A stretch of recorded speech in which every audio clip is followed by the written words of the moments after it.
Tu vois, maman, ce que j'aime dans le cadre de l'épanouissement, c'est que ça va au-delà même de l'église. Ah bah oui, au-delà même de l'église. C'est vrai qu'on a parlé du cadre avec les départements, les structures dans l'église locale, mais effectivement ça va au-delà. Quand je prends par exemple le cas de Dani, Dani a un don dans la cuisine que tout le monde connaît. Il n'a jamais mangé les plats de Dani. Donc par exemple, en tant que parent spirituel, si on sait qu'elle a vraiment ce don-là et que même c'est quelque part une passion pour elle, on doit aussi en fait mettre, comment dire, tant qu'on peut le faire, on doit mettre en place des choses qui peuvent l'aider à s'épanouir aussi. Je sais qu'à plusieurs reprises, on n'a pas hésité en fait à pouvoir en fait mettre en place des achats, créer, même te mettre en contact avec des personnes qui aiment aussi manger pour qu'elles puissent développer ce don-là. Donc je crois que c'est aussi ça en fait, c'est très important. Moi je me souviens du pasteur Gilas qui avait aidé mon cher frère Nelson, que beaucoup connaissent ici, quand il arrivait dans le foot et le pasteur Gilles a dû aller chercher les structures au stade de René, à Tourian, de mettre en relation avec certaines personnes. Bon, c'est vrai, il n'a pas fini au PSG. Hein, bon, il y a quand même eu des démarches, quoi. Il y a des démarches sur le plan séculier, Moi aussi, j'ai un témoignage aussi comme ça.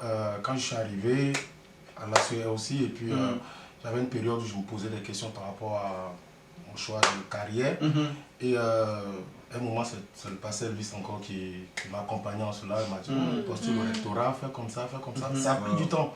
Je me rappelle ce jour-là, quand je l'ai appelé, on m'avait appelé, je l'ai appelé, je l'ai annoncé. Il a sauté au téléphone comme ça. Il me dit comment le père aussi participe à la joie. C'est ça, parce qu'il y a un moment donné aussi où les défis des enfants doivent aussi devenir les défis des parents. C'est-à-dire que vos challenges, s'il faut le dire différemment, doivent aussi devenir nos challenges en fait. Et quand tu donnes ce témoignage-là, ça m'édifie beaucoup parce que je me rappelle et je revois en fait vraiment mon mari être très content parce qu'on a porté la chose. Comme on l'aurait vraiment fait pour nos enfants, on a vraiment porté la chose. Donc c'est vraiment important en fait. Je pense que aussi ça vient dans l'aspect en tant qu'enfant spirituel de reconnaître la voix de ses parents dans tous les domaines de vie.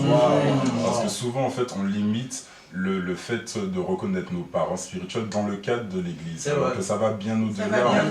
Parce qu'on voit vraiment que les parents en fait ont une parole pour en fait nos vies. C'est vrai que quand je parle là, j'ai vraiment l'exemple en fait de Pierre qui pouvait dire à Jésus, tu as les paroles de nos vies. En fait. Donc la vie ne se limite pas au cadre de l'église. Et puis ce que je vois en fait dans ce que tu dis, c'est que je comprends qu'un parent aussi, c'est quelqu'un qui doit être là au moment stratégique dans la vie en fait de l'enfant. C'est-à-dire que quand je prends mes propres enfants, je suis là à la première rentrée scolaire, je ne peux pas louper la première rentrée scolaire de mon enfant. Il y a des moments donnés où par exemple en fait il y a la kermesse de l'école, mes parents là, donc en fait vraiment au moment stratégique de la vie d'un enfant, on doit être là. Quand je parle de moment stratégique, je parle également tout ce qui va être choix du conjoint, ces choses-là, c'est des moments. C'est l'exemple là qui me venait. C'est très important. C'est vrai, je me souviens quand je suis arrivé à la serre, dans le choix du conjoint et même le suivi du couple en fait, il a fallu que le pasteur Isaac et le pasteur ici soient présents. Ils ont été là pour nous conseiller, ils ont été là lors de la formation, des premières années, même après en fait, ils ont toujours été là à donner vraiment les cadres et les valeurs du royaume au mariage. C'est vraiment important dans les grands carrefours de la vie en fait. Les parents, que ce soit les parents biologiques ou spirituels, sont souvent là en fait dans les grands carrefours. C'est vrai. Oui, c'est vrai que mon pasteur, tu as reçu vraiment ces directives-là, tu as été vraiment encouragé, accompagné dans le mariage, mais tu l'as aussi retransmis. Hein, on est tous ici, voilà, on est arrivés, et puis je me rappelle quand je vais rentrer dans la saison du mariage, quand je t'ai appelé, tu étais vraiment présent, quoi. Vraiment présent. Ça m'a beaucoup touché, tu m'as conduit dans le mariage, tu m'as conseillé, tu m'as aidé, voilà, tu as même apporté la contribution financière. Pour ne pas dire seulement que ça reste au niveau des conseils, mais il y a aussi la contribution financière. Tu étais la première personne à avoir s'aimé. Mais quand tu parles de ça, je me souviens de comment, en fait, je crois qu'on encadrait un couple qui n'est plus forcément aujourd'hui à l'église, où le pasteur Aïda et moi avons dû aller à Paris, choisir les costumes, et j'ai vu comment elle a même dû travailler, elle était enceinte pour la déco avec le pasteur Marlène, choisir des choses et tout ça, pour vraiment faciliter le mariage des personnes. Je me suis même vu déjà faire le ménage à ce qu'il faut comprendre, moi ce que j'ai envie d'apporter comme équilibre, c'est vraiment le équilibre. C'est aussi le le fait de réaliser que en fait les parents le font en fait dans une certaine limite, dans la limite de ce qui est possible.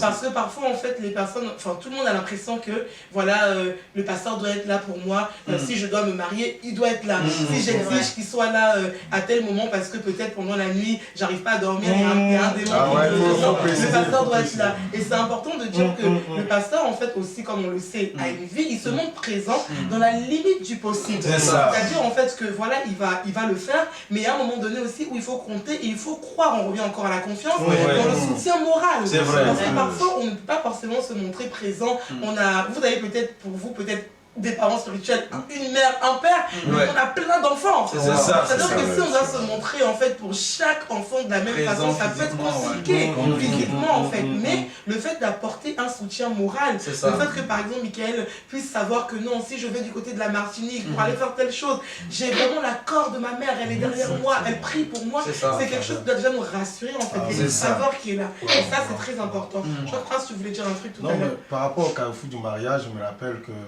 bon, tu arrives tout nouveau, trop spirituel. Bon, j'avoue que je ne pensais pas au mariage. Et tu es quand même arrivé lors du séminaire du mariage. C'était une stratégique. Et un jour, on était en train le pasteur, j'avais un rendez-vous avec lui. Et puis, bon, bizarrement, il a voulu qu'on prie. On était là, on priait en langue pendant 30 minutes. On priait. Et à la fin, il me dit, est-ce que tu as une fois pensé au mariage? Ça m'a piqué dans le cœur, mais mariage, donc je suis venu, mes études, le Seigneur, tout ça. Et cette parole a commencé à m'interpeller, et c'est là que j'ai commencé à prier, et puis après, bon, Oui. Il faut noter quelque chose de très important aussi, c'est que, en fait, je crois que la présence des parents spirituels, le suivi que les parents peuvent apporter, s'adapte aussi au caractère de l'enfant. Ça aussi, c'est un point très important qu'il faut dire, parce que quand je vois ton témoignage, ou même par exemple par rapport à ce que tu disais Didier, je vois en fait qu'en tant que parent, on a pu être là, donner des conseils, on a senti aussi une capacité à pouvoir obéir. Il y a des personnes qui exigent d'avoir des parents spirituels, mais la vérité est que c'est les enfants qui veulent conduire les parents. En fait, ils veulent imposer aux parents en fait comment les conduire. Et quand on voit, nous en tant que parents, un enfant, tu dis quelque chose une fois, il n'écoute pas, deux fois, tu n'écoutes pas. T'as plus envie de t'investir. T'as plus envie. Et des fois, c'est ça en fait. Et maman, ce que tu as dit par rapport aux enfants spirituels qui sont toujours en train de solliciter leurs parents, qui veulent toujours la présence physique de leurs parents. Et ça me rappelle aussi, moi qui étais plutôt dans le sens contraire, qui ne voulait pas toujours en fait laisser le chemin à votre voix dans le mariage notamment. Et j'ai dû apprendre vraiment à comprendre ce qu'était un garde-fou et à comprendre en fait c'était quoi une voix forte dans le mariage justement pour aussi grandir. Et je pense aussi que apprendre aussi à grandir, c'est laisser la place aussi à nos parents spirituels dans les domaines peut-être qu'on a peut-être trop fait. C'est vrai ce que tu dis, ça me fait penser à un autre point que maman l'avait dit tout à l'heure, c'est dans le sens où il y a des enfants en fait qui veulent absolument rester au sein en fait de leur maman, téter, garder la couche, enfin c'est une image. Mais il faut aussi qu'ils grandissent en fait, ils apprennent à grandir, parce qu'après ça pousse en fait les enfants à être offensés tout le temps, parce qu'il n'a pas été là pour l'anniversaire, parce qu'il n'a pas été là pour peut-être parce que je me suis cassé un doigt, cassé un ongle, enfin à un moment donné il faut aussi apprendre à grandir. C'est vrai ce que tu dis, parce que les parents spirituels ne sont pas là pour infantiliser les enfants. Ils sont là pour accompagner à la maturité. Donc il y a un temps où à un certain âge tu n'auras pas la même attention que lorsque tu as un certain âge spirituel. Et ça c'est important. Il y en a qui s'offensent justement à ce niveau-là. Par exemple, moi je ne peux pas donner la même attention à Eliana, ma fille de 5 ans, qu'à Eden qui a 26 mois. Le problème des fois qu'on a dans les églises, c'est qu'il y a des personnes qui ont grandi physiquement mais qui n'ont pas grandi mentalement et spirituellement. Et ça fait que parfois ils peuvent réclamer l'attention. Et on ne peut pas aller à l'encontre en fait du processus spirituel. C'est pour ça que même le Seigneur Jésus à un moment il s'est énervé avec les disciples. Il dit mais quand ils ont appelé par rapport aux démons qui n'arrivaient pas à chasser, mais ça fait 3 ans. C'est vraiment important. C'est vraiment important de grandir et on est là pour aider les gens à grandir. Pas à les maintenir en France. C'est vrai. Par rapport à ce que tu disais mon pasteur, par rapport aux enfants. biologique. Hein. Oui. Moi qui ai 3 enfants, c'est vrai qu'au départ, quand Kenneth est né, on sentait même aussi que Pharrell était un peu, voilà, elle était un peu déboussolée, c'est un peu trop se positionner, mais le fait est que tu es obligé de t'occuper du petit et que lui, bon, on le faisait asseoir des fois pour lui dire il faut que tu prennes un peu du tu grandisses un peu parce que tu dois aussi t'occuper de ces enfants là. Et on l'a amené petit à petit. Voilà, et là, on l'a agrandi. J'aime bien ce que tu disais parce qu'en effet, le fait, c'est un très bel exemple. Le fait d'emmener en fait l'enfant même qui est un peu plus grand à avoir certaines responsabilités, on rentre encore en fait dans le fait de l'aider à développer ce qui est en lui. Parce qu'il ne saura jamais qu'il y a un leader qui sommeille en lui. Si on le met dans des conditions en fait qui peuvent permettre de pouvoir en fait justement faire sortir cette personne-là. Et je trouve que c'est très important. Et parfois, comme tu disais, il y en a qui veulent tout le temps rester, ils ont besoin d'attention et du coup ils sont offensés pour tout et c'est important de comprendre que oui, un parent doit être là, un parent sera là, mais un parent est aussi là des fois pour ne pas être là. C'est ça. C'est même équilibre. Les parents ne soient pas forcément là parce que Dieu aimerait que tu puisses t'appuyer sur lui. Pourquoi? Parce que Dieu veut te faire réaliser que quand bien même tu as ton père, quand bien même tu as ta mère, il est celui qui demeure en fait avant tout le soutien de ta vie, l'appui de ta vie. En d'autres termes, un parent spirituel ne pourra jamais, never, je sais pas comment dire, mais il ne pourra jamais prendre la place de Dieu. C'est vrai. Ça c'est vraiment important. Ne remplaçons pas, c'est vraiment quelque chose que j'ai à cœur de dire. Arrêtons de donner la place de Dieu à des hommes, à des parents spirituels. Dieu reste Dieu, mais on doit d'abord s'appuyer sur lui. Même si c'est vrai que les parents quand même. J'ai tellement aimé ce que tu as dit avant, c'est tellement fort ce que tu as dit, c'est que la présence des parents n'annule pas la responsabilité de l'enfant. Il faut le comprendre. Pas parce que les parents sont là que ça annule ma responsabilité. Et souvent, lorsque certains enfants ont pris des mauvais choix, on se dit, ah ben tiens, les parents n'étaient pas là. Non, tu as pris des mauvais choix. Tu as pris des mauvaises décisions. Et ça, c'est ta responsabilité. Il faut l'assumer en fait. Il faut assumer les conséquences qui vont avec. Ce n'est pas tant parce que les parents n'étaient pas là où ils étaient présents ou pas. Tu as une certaine responsabilité vis-à-vis du Seigneur. C'est vrai. Ce que tu dis me fait penser qu'il faut des fois comprendre le silence de nos parents. Parce qu'en fait, quand nos parents se mettent en silence, c'est peut-être parce que nous-mêmes, on doit un peu plus se connecter à Dieu et apprendre à entendre sa voix. Et je pense vraiment que de la même manière que quand Dieu ne parle pas, ça signifie quelque chose. De la même manière quand nos parents ne parlent pas ou n'interviennent pas, peut-être à certains domaines là où on les attend, peut-être qu'il faut en fait davantage gagner en autonomie et chercher davantage la parole. C'est ça, et puis c'est important de noter que l'autonomie n'est pas l'indépendance. Équilibre, maman, équilibre.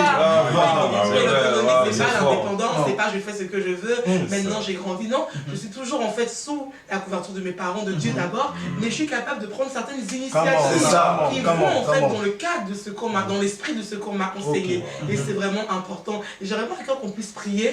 Je vois en fait ces personnes qui sont là, qui ont vraiment en fait été blessées peut-être par le fait que les parents spirituels n'ont pas été là pour eux. Je pense qu'on peut élever nos voix, prier pour ces personnes-là. Seigneur, nous te bénissons, nous te demandons encore de venir au secours. Seigneur, de savoir que personne blessée. Parce que les parents n'étaient pas présents. Il y a des personnes qui ont approché un père à un moment stratégique. Peut-être que le père n'a pas été présent. Seigneur, tu le guéris. Tu es celui qui pense les cœurs, tu guéris les blessures. Tu agis dans la vie de quelqu'un. Tu les sors du dans le nom de Jésus. Nous avons prié, quelqu'un reçoit la guérison et est complètement libre de repartir vers ses parents. Dans le nom de Jésus. Amen.